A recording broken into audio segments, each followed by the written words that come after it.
Hi friends, I am KB Gupta on KB Gupta Live. Friends, आज मैं आपसे एक सवाल पूछना चाहता हूँ। यदि अगर आपको असफलता मिलती है या आपके मन मुताबिक बात नहीं होती, तो क्या आपको दुख लगता है? आप कहेंगे ये क्या बात बनी? इस संसार में ऐसा कौन इंसान है जिसको असफलता मिलने पर दुख नहीं होता? आपकी बात बिल्कुल ठीक है।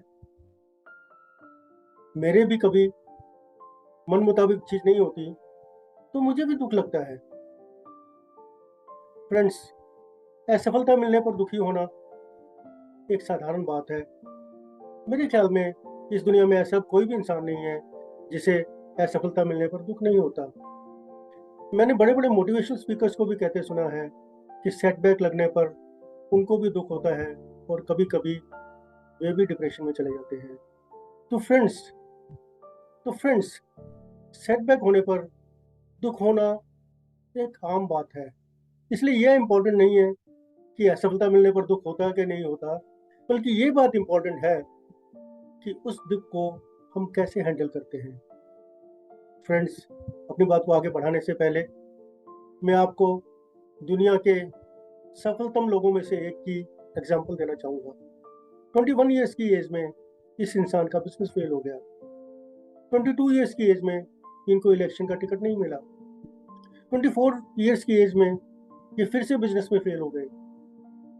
26 ईयर्स की एज में इनकी प्रेमिका की डेथ हो गई। 27 ईयर्स की एज में इनका नर्वस ब्रेकडाउन हो गया।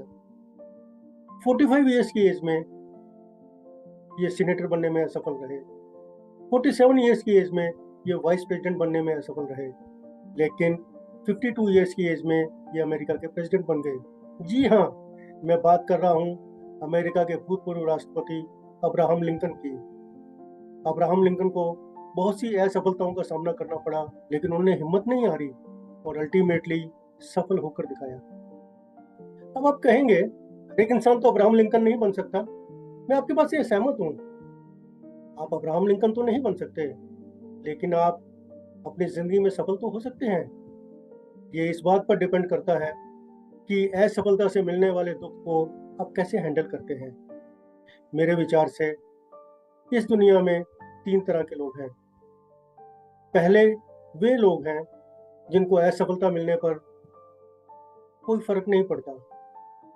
संसार के महान वैज्ञानिक बारे में कहते हैं कि जब वे 1000 टाइम्स ट्राई करने के बाद भी इलेक्ट्रिक बल्ब बनाने में सफल नहीं हुए, तो उन्होंने कहा कि मैं 1000 टाइम्स फेल नहीं हुआ हूँ, बल्कि मैंने वो 1000 तरीके खोज लिए हैं जिनसे बल्ब नहीं बन सकता। और आप जानते ही हैं कि अल्टीमेटली वे बल्ब बनाकर ही माने। दूसरी तरफ ऐसे लोग होते हैं कि जिन्हें असफलता मिलने पर इतनी निराशा होती है कि वे मायूस होकर पड़ जाते हैं। उन्हें लगता है कि अब जिंदगी में अब कुछ नहीं बचा और सब कुछ छोड़ने छाड़ने पर उतारू हो जाते हैं। कई लोग तो सुसाइड करने पर भी उतारू हो जाते हैं। कई लोगों के साथ एग्जाम में फेल होने पर भी ऐसा होता है। कभी किसी का एक साल खराब हो गया तो उन्हें लगता है कि उनका सारा करियर खराब हो गया।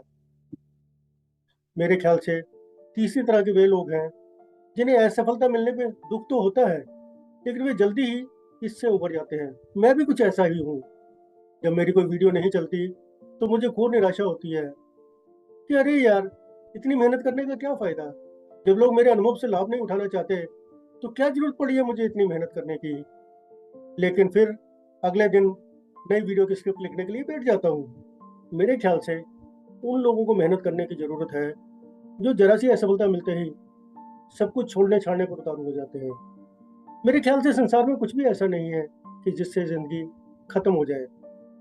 मैंने कई लोगों को ऐसा देखा है जिन्होंने अपने करियर की शुरुआत तो बहुत लेट की, लेकिन बाद में वे बहुत सफल हो गए। अभी मेरे एक दोस्त डॉक्टर बनने के कारण मेरे नौकरी ज्वाइन करने के 5-7 साल बाद ही अपनी प्रैक्टिस शुरू कर पाए, लेकिन उन्होंने एक साल में ही इतना धन कमा लिया जितना कि मैं 7 साल में नहीं कमा पाया। इसी तरह मेरे भाई ने 8 साल की उम्र में स्कूल जाना शुरू किया और 21 ईयर्स की एज में उन्होंने सीए कर लिया।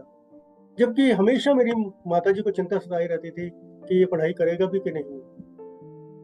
अब मैंने देख लिया है, मैरिज लव हो या अरेंज्ड, इस बात से कोई फर्क पड़ने वाला नहीं है, क्योंकि मैरिज के बाद होने वाला तो सेम ही है। इस कॉन्टेक्स्ट में 5 बातों का ध्यान रखना बहुत ज़रूरी है। नंबर 1, इस दुनिया में कोई भी ऐसा नहीं है जिसकी ज़िंदगी में फेलियर्स या सेटबैक्स ना आते हों। नंबर 2, अगर हमें किसी चीज़ में सफलता नहीं मिली तो इसका मतलब नहीं है कि ज़िंदगी खत्म हो गई है। मौके तो बार-बार मिलते ही रहेंगे। नंबर 3, असफलता मिलने पर दुखी होने में कोई बुराई नहीं है, लेकिन बुराई है कि उस दुःख को पकड़ कर बैठने में। नंबर 4, यदि किसी चीज़ को प्राप्त भी करना है, तो उसके लिए रिजिड गोल्स मत बनाएँ। मैं तो फर्स्ट चांस में ही आईएएस करके दिखाऊँगा। लेकिन मेरा ऐसा मानना है कि अगर आप थर्ड चांस में भी आईएएस करते हैं, तो वो भी कोई कम अचीवमेंट नहीं है। नंबर 5, हमें मालूम नहीं कि भविष्य में क्या होने वाला है। हम जितना भी प्लानिंग करें, उसमें अड़चनें आने ही वाली हैं। अब किसी को मालूम थोड़ा था कि कोविड आ जाएगा और पूरे संसार में इतना इकोनॉमिक सेटबैक मिलेगा।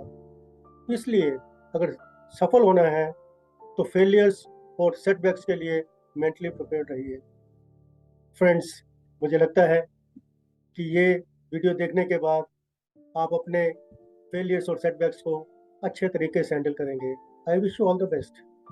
Friends, hope you like this video. If yes, then please press like and share button and subscribe to my channel.